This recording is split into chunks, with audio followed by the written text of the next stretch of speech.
Alright, so we're going to start our trip from our first break. And this is the scenery here. And as you can kind of see in front of me, it looks like what it was a creek or part of a river. And what's interesting is on the surface down here, there's some foamy, dried stuff. Kind of like, it's kind of similar to yeah, spider's web, or even like the texture of lint that you find like in a dryer or something like that. So that's kind of interesting. But yep, it's all the, I would say, river rocks dried up in Henry Coe. So this pole or signpost is starting to make more sense. Where I am facing right now is north, and Red Fern Pond is north. For a while we've been actually going southeast, and we finally made it, and it looks like we're going to go up this trail. We don't know where it's going to lead to, but the sign says go up, so that's what we're going to do. We made it to the top. The sun's still out. It's already past 7:30, so we need to keep on going. Whew. Yeah, I don't know how much we hiked. It was mostly uphill, so not much. So we got to keep on going. We were not on top of the peak. There were actually another second wind, so right now you can see Jesse in the background right there, or foreground, catching up. Yep, we're hoping we'll make it to the red pond in time, so more to come. There's no stopping these inclines. Every switchback there's more and more uphills we gotta climb. So this is what is ahead of us. Looks pretty decent, but I don't know if the next switchback will lead to some other hill. Our first landmark going up, it looked like it's one of these, what do you call these? Basins or troughs? Troughs. Yep, upside down. I don't know the purpose of that. I'm guessing so we can say sanitize. It's pretty late. We still got a ways ahead. So we're right next to a trough still. I'm guessing if there's a trough, there should be a pond nearby. I hope that we're close. It's 8:50 right now. We have no idea how far we despite walking past the trough.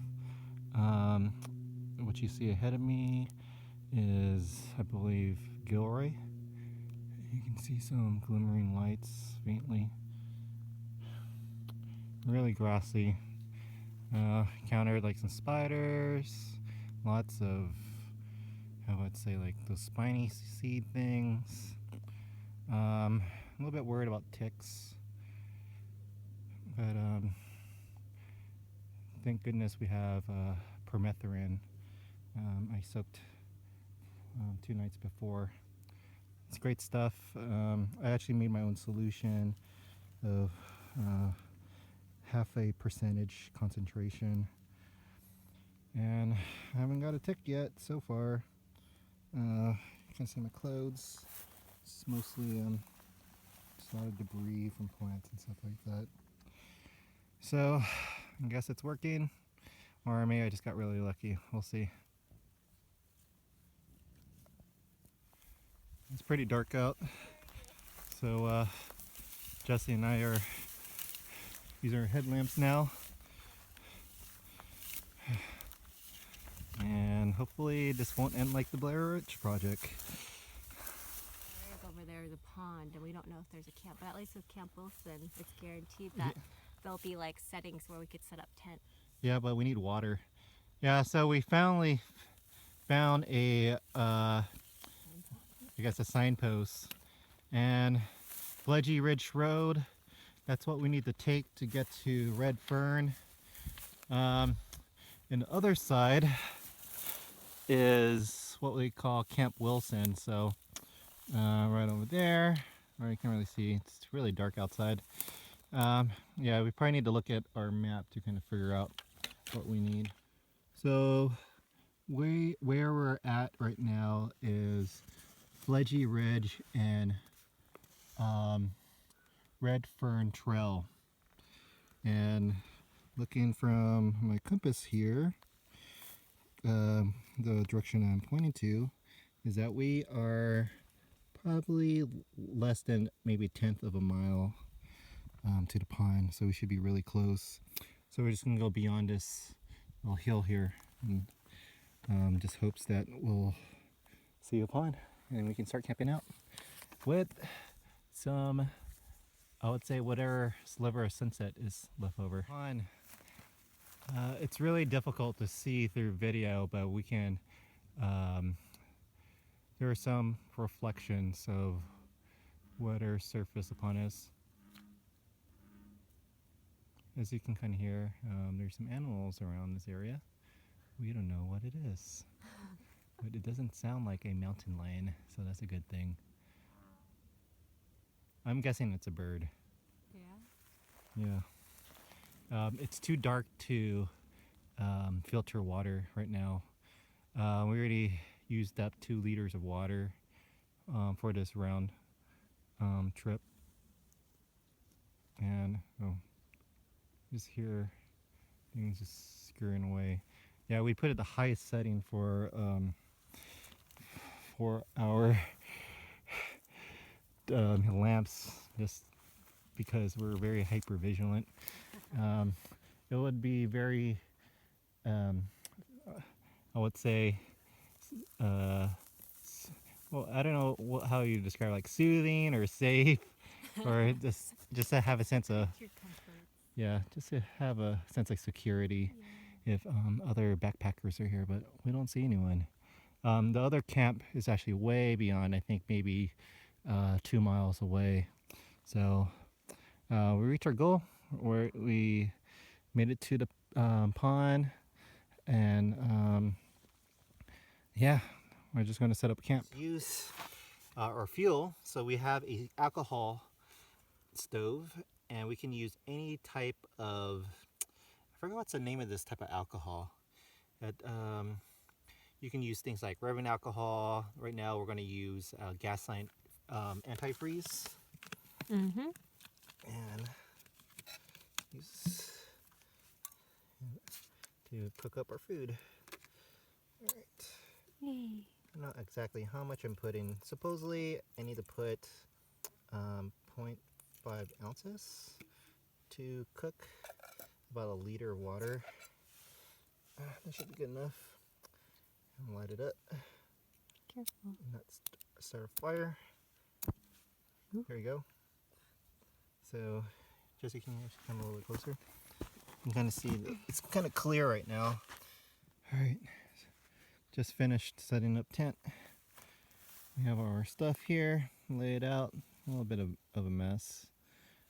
Jesse is monitoring our stove. Ooh, the water's boiling. There's a bit of a spill.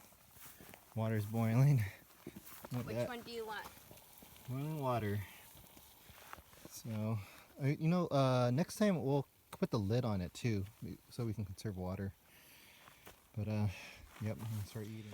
We are in the tent, and we have our food all right here. So we have potatoes and freezer bag rice, and I feel a moth is can kill that. That just jumped in my face. Ew.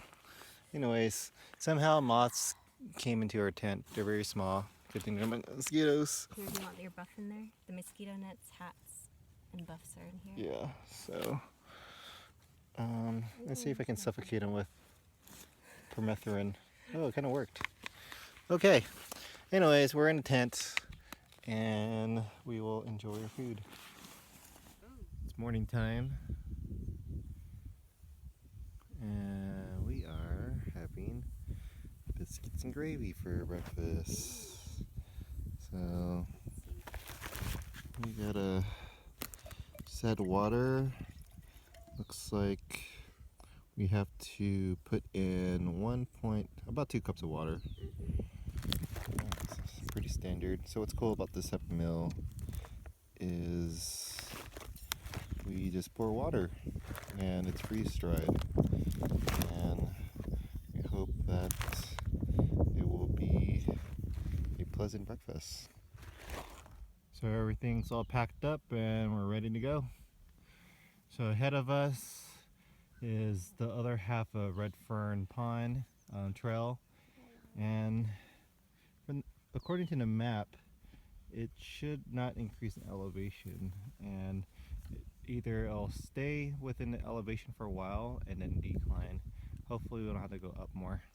Yeah, so we just discovered there was an outhouse just a little bit beyond the creek. Very convenient. It definitely beats digging a hole. Yeah, Jesse's really excited. We have less than a liter of water, so a bit worried about that. We could have got some water from the pond. It looks like there's some mammals that live in the pond, so we don't want to risk any, I think what they call it, giardia risks. The pond doesn't look like there's much stream, or I can't even hear the water coming into the pond. It would not be a pleasant experience. What we're going to chance is to look for a stream. Hopefully we can hear water trickling along our trail. There's lots and lots of bugs flying around. We don't know if this is a normal thing right now or it's because there has been an increase of rain this past number of months, especially during the winter and spring. From what we have heard in the news is that there's an increase of ticks and mosquitoes because there's still a lot of ice that needs to be melted from higher elevations, and that further either delays the hatchery of these bugs or even extend it. I'm not so sure, but there's a lot of them everywhere. What we've been noticing in this trail is a lot of these large brown spiders. They conveniently been making webs on our trail, so we had to kind of walk around it and work too hard to make their nice little webbies. Oh man, there's another spider just right in front of us in our way. So that's what I'm saying. So we're probably gonna walk around it and hopefully we won't disrupt these spiders or piss them off enough to bite us. I think this is the last of being in a 2,200 elevation. Going downhill, I believe it's going to be about 1,700. It's a good thing we don't have to do much uphill climbs. It looks like we're going to be going downhill from now. Made a lot of progress going down. We finally found a landmark. Looks like it's a fence and a green gate. I wouldn't imagine someone would try to make a fence and gate in a high elevation. I'm guessing we're pretty close. Looks like ahead of us is some gravel road. So I'm feeling optimistic that we can find a creek nearby for some water. We made it down to the Hunting Hollow entrance. And I'm a little bit too lazy to filter water. So what we're thinking about is going to the 7-Eleven once we hit the parking lot. What else? Anything else to note? Yeah, it was a pretty, I would say not as challenging per se. I mean, it was definitely challenging, but I overestimated how difficult it may be, and it wasn't too bad. Although the temperature was 100-degree weather, it's the middle of June.